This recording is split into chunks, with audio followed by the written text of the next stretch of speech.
Coucou, j'espère que vous allez bien. On est le jeudi 3 octobre, j'ai clôturé mon vlog à midi et je me suis dit que dans la foulée, là on est le soir, enfin je viens de rentrer du travail, il est 16h30 à peu près, que dans la foulée j'allais vous tourner cette fameuse vidéo dont je vous ai parlé, donc bilan de septembre et book haul.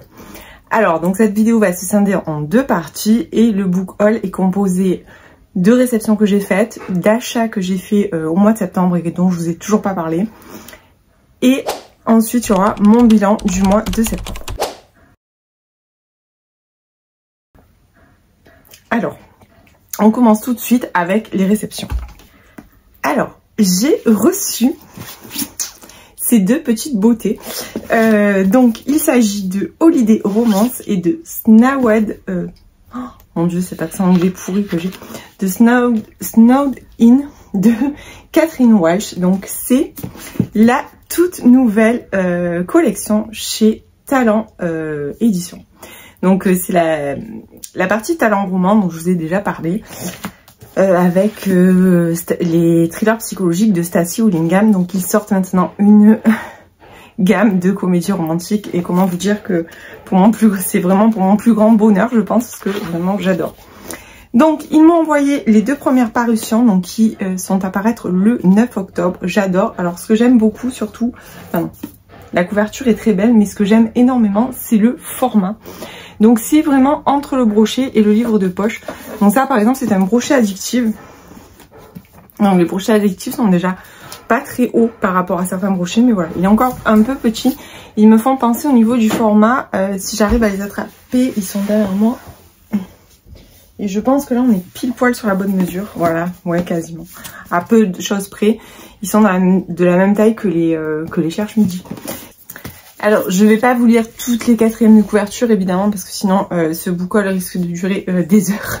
Mais voilà, là apparemment on est sur un trope un petit peu faux couple, chose que j'adore parce que dans ce genre de comédie ça fait en général c'est à mourir de rire. Et là elle est censée attraper son avion, pas un amoureux. Holiday Romance. Voilà, donc les deux me tentent énormément, mais je pense que je vais commencer par celui-ci. Et je vous avoue que aussi bizarre que cela puisse paraître, j'ai déjà très envie de me lancer dans les comédies de Noël. Ensuite j'ai reçu Ensuite, j'ai reçu le format collector de La Faiseuse d'étoiles de Melissa d'Acosta. Alors, j'ai le format poche dans ma palle. Mais je vous avoue que quand j'ai vu ce joli format et que on m'a proposé de le recevoir, j'ai foncé et j'ai dit oui parce que je le trouve vraiment très très beau. Et en plus, c'est le seul roman de Melissa d'Acosta que j'ai toujours pas lu. Donc voilà, il tombe à pic. Je pense que je vais le lire prochainement. Alors ensuite j'ai reçu de la part des éditions Addictive encore une petite romance de Noël. Donc c'est J'aime pas Noël ni les voleurs de taxi de Anita Reigins. Donc il est déjà sorti, il est disponible en librairie puisque toutes les romances de Noël de chez Addictive et d'ailleurs de chez Hugo aussi sont sorties. Donc je vais pas trop tarder à le lire parce que le but c'est quand même de vous donner envie de le lire aussi. Donc je vais pas trop attendre. Alors, j'ai également reçu Campus Escort, False Deal de Erin Graham. Donc, c'est le second de la trilogie qui est prévu. Donc, j'ai vraiment très hâte de le découvrir. Je sais pas si vous vous rappelez, mais j'avais beaucoup aimé le premier. Et avec, on avait le petit bandana qui est, on va dire, la marque un petit peu de fabrique des Campus Escort. Ils ont tous un bandana puisqu'ils travaillent au bar.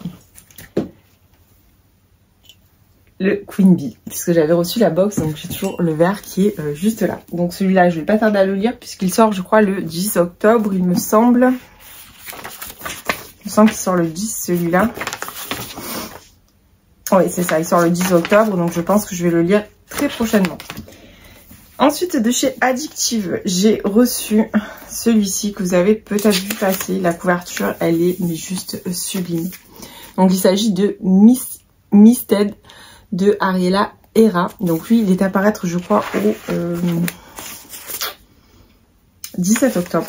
Il y a aussi le petit marque-page assorti à la couve. Là vraiment la couverture, je suis super fan. D'ailleurs ils ont même fait une box autour de cette sortie. Chez Addictive, j'avais pas postulé pour la box parce que j'ai reçu déjà pas mal de box, donc je laisse voilà, j'estime que j'ai été suffisamment gâtée cette année.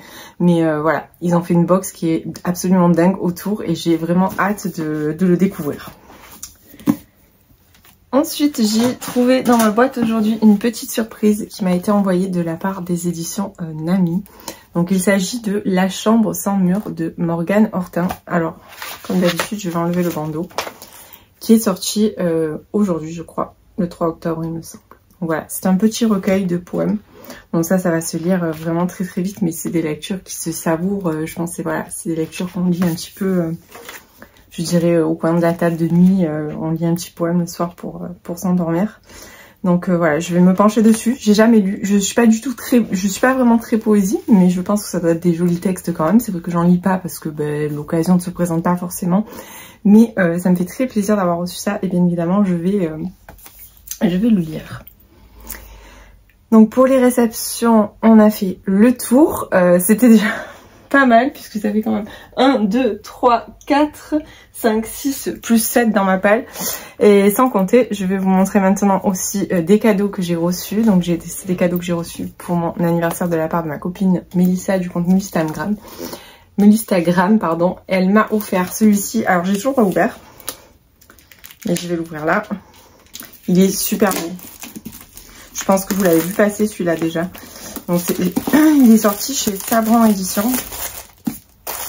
Donc il s'appelle L'automne sans fin de Amy Avery. La couverture est super belle. Le jaspage, j'adore. Je suis complètement fan. Ah oui, le livre, alors le livre est trop beau. Je préfère encore même sans la couve au final. À chaque fois, je préfère toujours sans la couve. Ils sont trop beaux. Voilà. Donc il a l'air pas mal. Après je pense que c'est du young adulte chez Sabran. Mais voilà, le résumé me tente pas mal. Et en plus voilà, la beauté du livre, clairement il va pas traîner celui-là. Je vais essayer de le caler dans ma pile à lire d'automne. Sachant que moi la pile à lire d'automne s'arrête le 31 octobre. Puisqu'après j'attaque les romances de Noël. Donc ça c'était pour le cadeau que j'ai reçu. Et ensuite elle m'a offert Crescent City de Sarah Gimas, donc le tome 1, Maison de la terre et du sang, et le tome 2, Maison du ciel et du souffle. Alors c'est des beaux petits pavés, donc je les ai vus passer plusieurs fois en librairie, j'avais regardé. Après c'est vrai que je me suis jamais forcément posée dessus pour la bonne et simple raison que je vous avoue que la taille me fait peur, mais pourquoi pas. Après c'est des lectures qu'il faut étaler et découper. Mais voilà, il n'y a pas de raison que ça me plaise pas, c'est de la romantaisie. Voilà, il y a toujours le petit plan à l'intérieur. En tout cas, j'aime beaucoup les couvertures, je les trouve très belles. Mais c'est vrai que c'est des beaux pavés, hein. Je pense qu'ils sont pas loin des 1000 pages à mon avis. Oui, c'est ça, 1045. Et le tome 2, il a l'air un poil plus petit. Ben non, pareil. Voilà, donc on est sur 2000 pages. Donc, affaire à suivre. Alors ensuite, elle m'a également offert, que je voulais vous montrer et ouvrir avec vous, le quiz de la romance, donc la petite boîte qui a été éditée par 404. J'aurais dû l'ouvrir avant parce que là ça va être... J'ai trouvé ça super comme idée. Donc il s'agit du quiz de la romance, donc du coup je l'avais pas encore ouvert. Oh c'est trop rigolo. C'est les éditions 404 apparemment qui font ça. Donc dedans il y a des petites cartes, apparemment il y a des couleurs. Alors défi, classique, old school. Alors je vais vous montrer déjà. Voilà. Donc défi, classique, old school, romance contemporaine, romantaisie, culte, règles du jeu. Bon voilà, ça a l'air plutôt pas mal. Et en romance contemporaine par exemple, quel est le sport pratiqué par Hailey dans Under the Ice de Lauren Springs? Bon, il faut quand même être calé, hein, je pense. Voilà, bon enfin je vais pas vous faire toutes les questions, mais voilà, j'ai trouvé ça très sympa et très drôle pour jouer à plusieurs. Et en plus je trouve que le coffret il est vraiment chouette, il est vraiment sympa. Donc voilà, on a fini pour ça. Maintenant je vais vous montrer mes achats que j'ai fait au mois de septembre. Alors il y en a un dont je vous ai déjà parlé, dans mon vlog juste à la fin, c'est celui-ci. que j'ai acheté, commencé et abandonné. Donc voilà, on va pas s'étendre non plus sur le sujet, mais voilà, c'était pour vous le remontrer. Ensuite, je me suis procuré Tata de Valérie Perrin. Sachant que c'est une de mes auteurs favorites, Valérie Perrin. J'ai adoré tous ses romans. J'ai lu Changer l'eau des fleurs, Les oubliés du dimanche et 3. À chaque fois, c'est des livres que j'ai lus. Alors, c'est des livres que j'ai lus il y a longtemps. Par exemple, Changer l'eau des fleurs, j'ai dû le lire il y a au moins 4 ou 5 ans, je pense. C'est avec ça que j'avais découverte. Et ensuite j'avais lu Les oubliés du dimanche et après j'ai suivi les sorties. Donc voilà, bien évidemment je me le suis procuré. Je vois quand même passer de très bons retours. Après c'est vrai que c'est quand même un beau pavé comme tous les romans de Valérie Perrin, je dirais. Mais en général ça se lit très bien. Alors je sais pas quand je vais le lire, je suis même pas sûre de le lire en 2024. Mais par principe il me le fallait. Ensuite je me suis procuré, alors là ne me jugez pas hein, Virginia River, les tomes 1 et 2. Alors pour la petite histoire, j'ai regardé la série au moment où elle est sortie sur Netflix, je trouvais ça très sympa. Il y a quelques temps, le soir pour m'endormir, je me cale un épisode, sachant qu'à peu près un épisode me fait à peu près 5 soirs, puisque je m'endors au bout de 10 minutes et je remets le lendemain, bon enfin bref. Et je me suis dit, tiens, pourquoi tu lirais pas, puisque ça a l'air quand même... Voilà, il y a un trope que j'aime énormément dans Virginia River, c'est le trope Small Town. Et je trouve que ça crée une ambiance cosy. Donc j'avais envie de voir ce que ça donne. Donc j'ai pris le premier, c'est quand même pas mal au niveau de la longueur, puisqu'on est sur un 700 pages là quand même. Et c'est pas écrit très gros. Alors je suppose qu'il doit se couper à un moment donné. Puisqu'on doit... Ouais. Donc un tome à peu près fait 358 pages. Donc je sais pas si je les lirai d'affilée ou pas. Et je sais pas si je continuerai. Ça dépendra de si ça me hype vraiment. Parce que je sais que c'est vieux. Tout le monde va dire mais comment ça tu achètes Virginia River? Mais ça a 100 ans. Bon enfin bref. Sinon en récente sortie je me suis procuré Macaron et Sentiments d'Émilie Parizeau. Donc qui est la suite de la duologie de... le premier c'était Hors d'œuvre et préjugés dont je vous ai parlé le mois dernier, qui va d'ailleurs apparaître dans mon bilan tout de suite. Et bien évidemment je n'ai pas pu résister à me procurer tout de suite le tome 2 et je dois le lire normalement à partir de demain je pense, ou dans le week-end avec Aurélie du compte Mon Jardin Littéraire. Donc voilà, pour le book haul on a terminé, ça va, c'était plutôt, finalement c'était moins pire que ce que j'imaginais. Mais je me suis dit que c'était plutôt pas mal de scinder un petit peu le book haul et le bilan. Histoire de pas faire quelque chose de trop chargé au niveau du vlog qui était déjà long, et j'avais envie quand même que vous ayez la présentation de ces livres assez rapidement, surtout pour les livres qui sortent prochainement. Donc au niveau de mon bilan, ce mois-ci c'est pas fou en fait. Donc au mois de septembre j'ai lu 13 livres, il me semble que je suis à 6400 pages ou quelque chose comme ça. Et dans l'ensemble, j'ai quand même fait de très bonnes lectures. Alors, on va commencer par les lectures bof. Voilà, on va commencer par le bof et on va remonter, on va aller dans l'ordre un petit peu crescendo. Alors, le flop du mois, c'est clairement The Bribe, je vous l'ai dit déjà. D'ailleurs, je vous en parle, je crois, dans le précédent vlog. C'est vraiment mon flop du mois. Clairement, je continuerai pas. Je garde le livre parce que je le trouve trop beau. Mais voilà, ça n'ira pas plus loin. Ensuite, celui-là, The Idea of You de Robin Lee chez City. Alors, j'avais aimé, mais sans plus. Il y a beaucoup de choses qui m'ont dérangée. C'est vrai que maintenant, avec le recul, ce livre ne m'a pas forcément marqué. J'ai lu au début du mois. Alors, je me rappelle de l'histoire, bien sûr. J'ai pas tout oublié, mais voilà, ça restera. Je sais qu'il ne restera pas du tout en mémoire. Alors, ensuite, on va avancer. Alors, déjà, les romances. Donc, ce mois-ci, j'ai lu 1, 2, 3 romances de chez Adjective. Hop, 2 de chez Hugo. Au niveau des romances, ce mois-ci, j'ai quand même lu tout ça. Donc, celle-ci qui était une romance suspense de Pine Lake Resort, qui était juste géniale, mais vraiment géniale. Pour Halloween, si vous cherchez une lecture, vous n'avez pas forcément envie d'un truc trop non plus dark, allez-y. Franchement, il est top. Une ambiance à la Shining, je me suis régalée. Ensuite, il y a Hors d'œuvre et préjugés d'Émilie Parizeau que j'ai adoré. Mais ça, voilà, Émilie Parizeau, de toute façon, pour moi, c'est vraiment le ticket gagnant de la comédie. À chaque fois que j'ouvre un livre, je sais que je vais passer un bon moment, que ça va être, voilà, ça va être super bien. Ensuite, les 3 addictives. Alors, mon préféré, ça sera The Hockey Player Next Door, pour la bonne et simple raison que j'ai beaucoup rigolé, que c'était une lecture détente. J'ai passé un super bon moment, de Mila Marelli, donc qui est, en plus la couverture, j'aime beaucoup. Ensuite, en deuxième, je mettrai Twisted Academy de Moira Clark, qui était plutôt sympa. Alors, le problème, c'est que celui-là, je l'avais lu en décousu, je vous avais expliqué par rapport à la police à l'intérieur. Donc, c'est vrai que je pense que je l'aurais plus apprécié si j'avais pu le lire d'une traite normalement. Mais bon, enfin, c'est pas grave, je l'ai apprécié quand même. Mais c'est vrai que du coup, j'ai ce souvenir de coupure au milieu. Ensuite, Moving in My Boss de Mila Jensen, que j'avais bien aimé, mais qui avait des choses qui n'étaient pas très raccords selon moi dans le temps du livre. C'est-à-dire qu'on passait d'une comédie romantique à une comédie dramatique.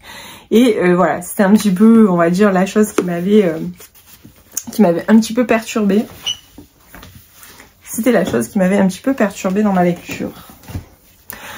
Cette vidéo ne ressemblera à rien. Je tiens à vous le dire, si vous voulez une vidéo de qualité, passez votre chemin. Parce que là, clairement, j'ai fait n'importe quoi. Mais j'ai absolument pas envie de recommencer. Alors, ensuite, j'ai lu une romantaisie. Donc, qui est le tome 4 de la saga Doreen. Bon, là, sans commentaire, j'adore cette saga, vous le savez. Bon, celui-ci, c'était un beau pavasse quand même. Mais franchement, j'ai adoré, j'ai hâte. Je crois que c'est en décembre. Il me semble que j'ai vu que le tome 5 sortir. Et j'ai trop hâte. Les gros, maintenant je vais vous parler, alors, tac, donc j'ai lu Le couple qui défia les nazis d'Eilin Wood, auteur que j'aime beaucoup, mais celui-ci j'avoue qu'il est souffré quand même à mon sens de quelques longueurs, surtout pour des personnes qui comme moi ont pas mal lu sur la période. Il y avait une grosse mise en place alors que moi clairement j'aurais pu m'en passer. Mais après, avec le recul maintenant, je me dis que pour les gens qui lisent pas forcément beaucoup de choses sur la période ou qui démarrent, effectivement, c'était nécessaire. Ensuite, on va passer en fait à mes coups de cœur. Alors, il y a La petite bibliothèque des souvenirs de Kate Story qui est une très bonne lecture, une lecture très cosy, une lecture vraiment parfaite pour la saison. Donc si vraiment, voilà, si... laissez-vous tenter. Ensuite, À l'ombre de Winningot de Christian Nemec et Ludovic Manchette. Vous savez, j'adore ces auteurs. Et là, j'ai passé encore un excellent moment. Je me suis régalée. Ils m'ont encore épatée par ce changement en fait qu'ils ont de pouvoir nous proposer en fait... ils arrivent à nous proposer à chaque fois des choses dans des registres complètement différents. C'est tellement surprenant. Et puis voilà, là l'histoire elle était vraiment sympa. Et pareil, idéal pour la saison. On est dans un vieux manoir anglais avec des choses qui se passent un peu bizarres. Enfin bon, bref. Ensuite, Pépite. Pour que brûle l'espoir de Rachel Binland. Je vous en reparle pas, je vous en ai parlé juste, voilà, si vous avez regardé mon vlog. Vous avez vu que clairement je viens de vous en parler. Donc on va pas remettre une couche, mais allez-y, foncez, ce livre est une dinguerie. Et mon énorme coup de cœur du mois, mon plus gros coup de cœur du mois, c'est Avant de le laisser partir de Kennedy Ryan, dont je vous ai aussi parlé dans mon dernier vlog. Voilà, je vais pas m'étaler encore sur ce livre-là, mais clairement, ce livre est une merveille. Voilà, j'ai limite pas les mots pour vous dire à quel point ce livre est trop bien et qu'il faut foncer le lire. Donc voilà, ça fait quand même un beau petit bilan puisqu'on est à... Ça fait une belle petite pile quand même, hein. J'avais pas l'impression... c'est vrai que moi j'ai eu l'impression de lire un petit peu moins ce mois-ci. Et puis voilà, j'ai commencé des livres que j'ai arrêtés. Enfin bon bref. Voilà. Sinon bah écoutez, pour mon bilan ça sera tout. Pour le book haul aussi, je sais que cette vidéo n'est pas extraordinaire, mais au moins ça m'aura permis de vous présenter tout ce que je voulais vous présenter, surtout au niveau des réceptions. Alors au départ je comptais la filmer demain pour la petite histoire, parce que demain je vais en librairie. Parce que c'était mon anniversaire, c'est d'ailleurs pour ça que j'étais partie, qu'on est parti 5 jours à la montagne, c'est parce que tous les ans j'aime bien qu'on parte à la montagne pour mon anniversaire. Et en plus, en cadeau bonus, je vais m'acheter des livres, parce que forcément, c'est ce qui m'intéresse le plus, donc je dois aller en librairie demain. Mais, et donc je voulais attendre en fait pour filmer, pour pouvoir rajouter ce que je vais acheter demain. Mais en fait non. Je vous montrerai pas forcément ce que je vais acheter demain pour la bonne et simple raison que je pense que je vais me diriger essentiellement sur des romans de Noël, notamment quelques parutions de certaines maisons d'édition qui m'intéressent beaucoup. Et je vous les présenterai pas ici parce que je vais certainement faire une vidéo spéciale Noël, bien évidemment, comme tous les ans. Et voilà, donc je les présenterai à ce moment-là. Donc je me suis dit que c'était pas le moment de vous en parler. Donc voilà, c'est pour ça que j'ai changé d'avis, que j'ai dit je filme maintenant, comme ça au moins c'est fait, je le montre tranquille et je vous le poste dans le week-end, je pense. Par contre, vous me direz en commentaire, si vous êtes arrivé jusque là, si ce genre de vidéo peut vous plaire. Enfin, si ce genre de vidéo vous plaît en fait. Ça vous plairait que tous les mois je vous fasse une vidéo un petit peu boucle et bilan du mois en fait, les deux cumulés. Parce que pour moi je trouve que c'est un bon compromis. Donc voilà, si ça vous plaît, n'hésitez pas à me le dire en commentaire pour que je refasse ça le mois prochain. Parce que pour l'instant je fais un petit test. Et puis aussi, voilà, j'ai fait ce test-là surtout parce que cette semaine, c'est vrai que comme j'ai pas filmé tous les jours, j'avais pas envie de faire dans le vlog des ouvertures de colis pendant une demi-heure. Donc voilà, je vous invite à mettre une petite pile à lire à la fin du vlog si ça vous a plu et de me dire si vous aimeriez que je poursuive ce genre de vidéo. En tout cas, merci, j'espère que je vous ai donné plein d'idées lecture et comme d'habitude, je vous dis à une prochaine fois.